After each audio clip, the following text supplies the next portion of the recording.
Sportskih informacija o knjizi. Objavljen je prvi roman o našem velikom pesniku i diplomati Jovanu Dučiću. Autor knjige Himerina krv je Slaviša Pavlović.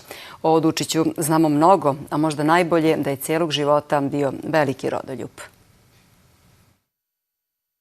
Šta ste novo saznali o njegovom životu i kako ste vi shvatili njegove ideje?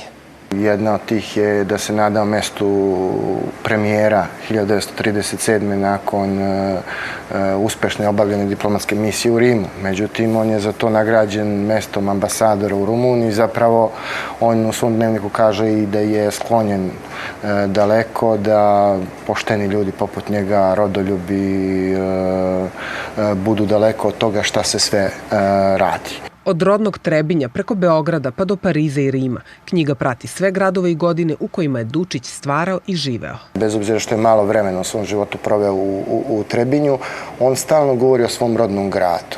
I dakle, da bi ga shvatio, morao sam ja da upoznam taj zaista možda i najlepši grad na Balkanu. Dva najbitnija momenta za Dučića kao u ostalom i pesnika i diplomatu jeste sam početak njegove diplomatske karijere kada je otišao u Sofiju, dok s druge strane ima ta njegova veoma značajna epizoda u Rimu i dani provedeni sa Mussolinijem, također na prijateljskoj zemlji, jedno zaljubljivanje u princezu Anđelu di Sulmone, koja je bila 2 puta mlađa od njega, i to sam stavio u priču. Istraživanje o Dučićevom životu trajalo je godinama, a u romanu utisnute njegove ljubavi, prijateljstva, diplomatska karijera, razočarenje u jugoslovenstvo, ali i borba za svoj narod.